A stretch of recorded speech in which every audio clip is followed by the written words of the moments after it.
in this big pan then, I've got 6 pints, this pint jug of all that raspberry, defrosted raspberries, and 5 pounds of sugar.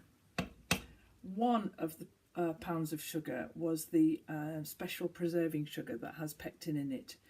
I think that should be enough. The rest of the sugar was the stuff I brought back from my dad's yesterday. So this is all just raspberries in here, and that was all the raspberries, 6 pints. In this pan here, and I'm using a different spoon, are all the blackberries, and there were about 2 pounds of blackberries. Now I changed my mind, and what I decided was that I would make blackberry jelly.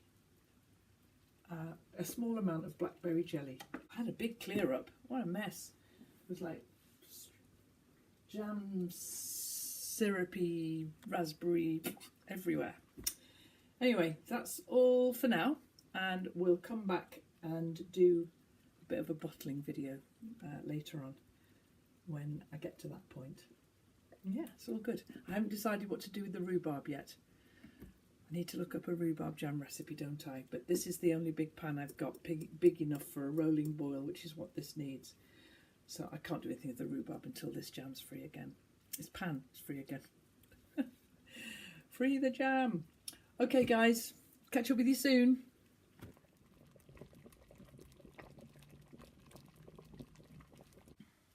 It's been a very jammy day around here. It's been smells amazing. I have made the raspberry jams in here ready to pot up.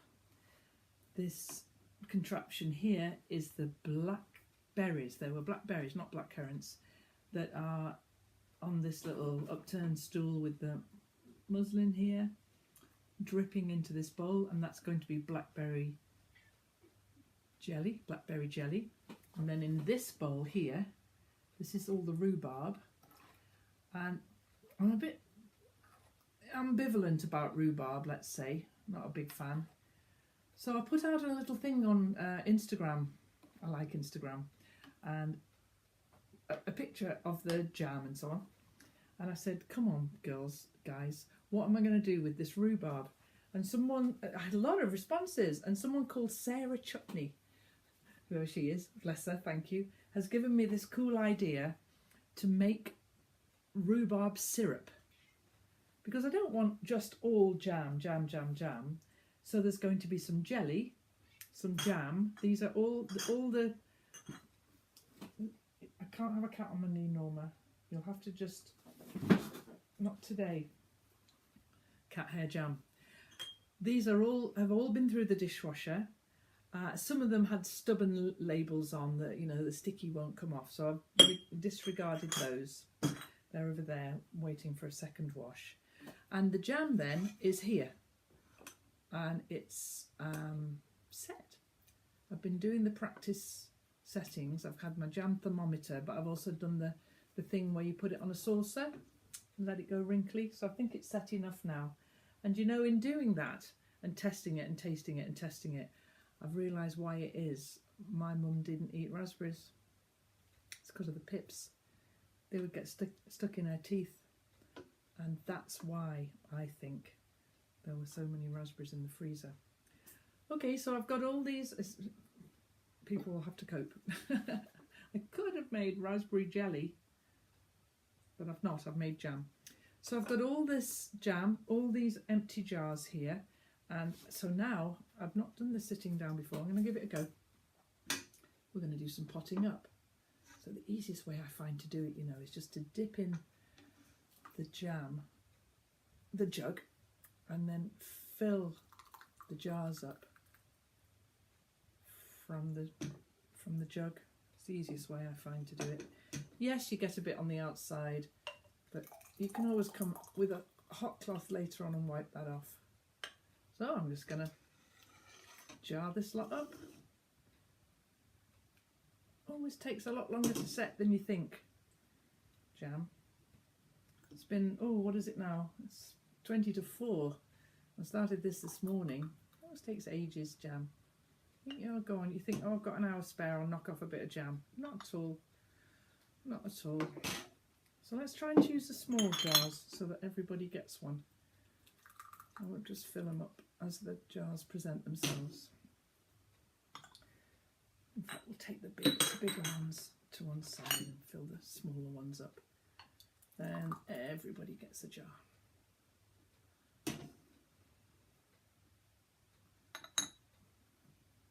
I've got them upside down like this so that they've come straight out of the dishwasher, clean as toast. Clean as toast? Clean as a whistle. Warm as toast. They were very hot. Yeah, we'll do some small ones. It's setting beautifully, this jam.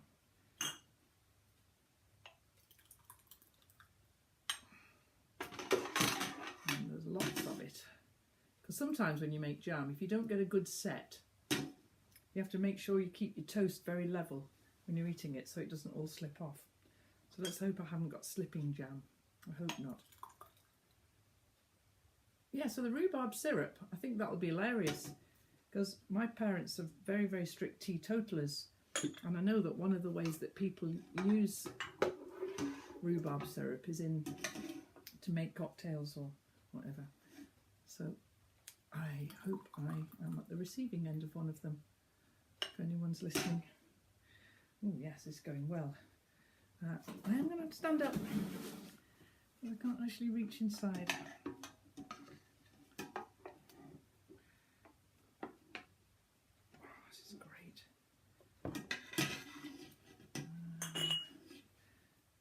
Do without my head for a bit. It's not an easy job to do sitting down. Well, there won't be very much of the black currant, no, it's not black currant, what is it again? Blackberry syrup. Now let's get that right again. There won't be very much of the blackberry jelly. Why is that so hard to remember? No idea. You see me a moment there. But there'll be a little bit. Dad might like that one. Why am I holding them? Why am I not just filling them up? Sometimes, you know, I wonder if there's much of the brain going on upstairs at all. Possibly not. There we go.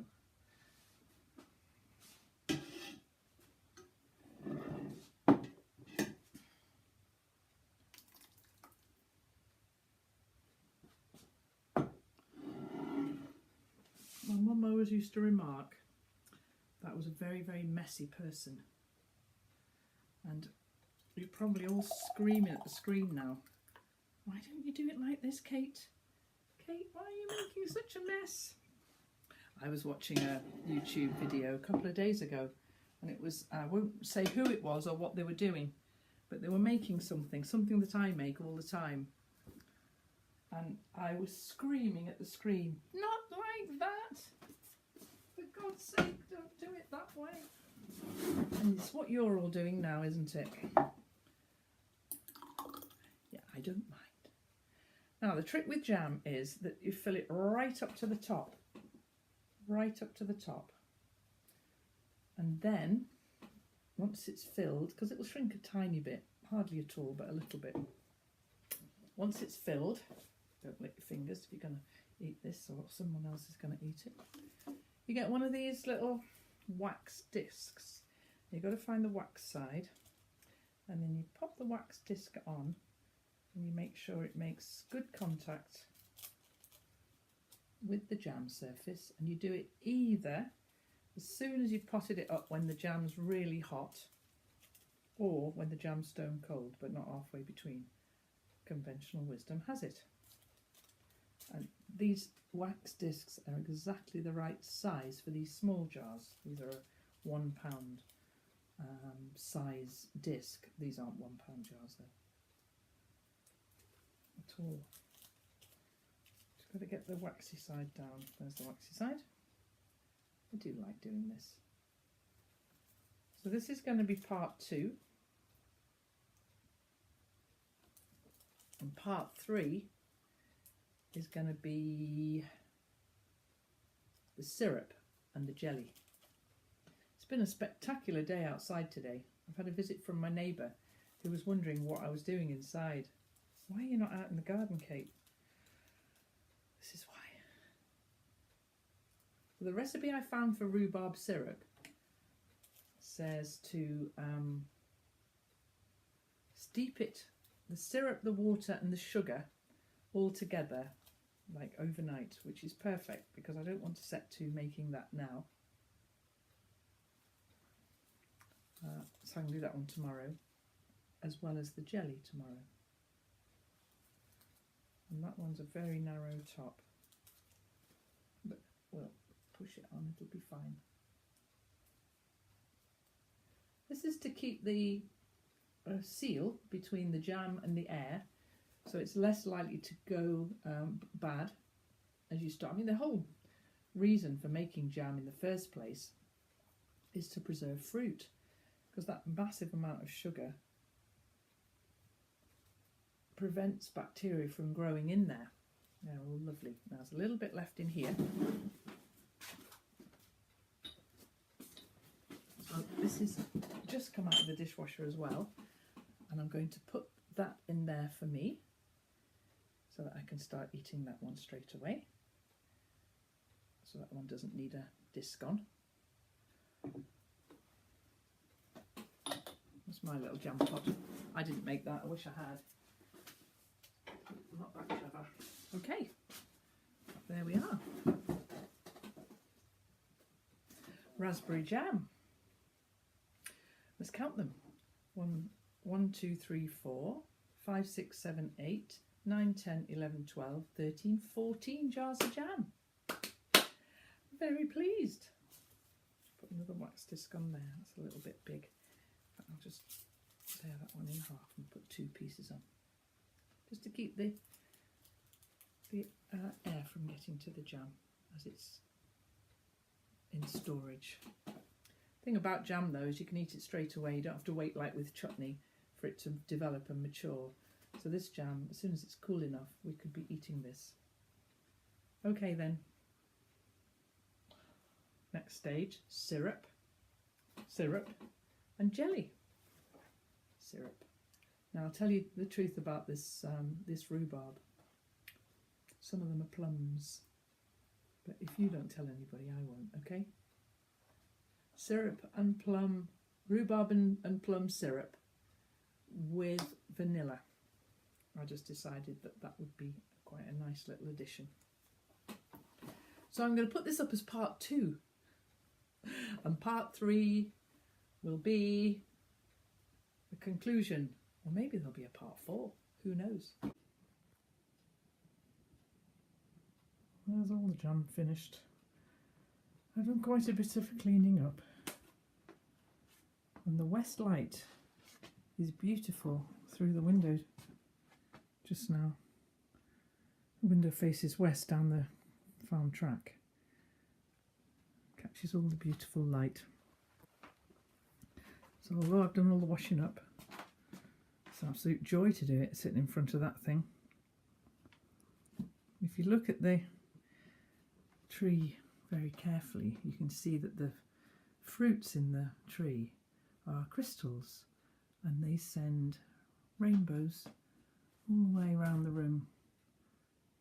You can't see so many now, but there usually are plenty of rainbows.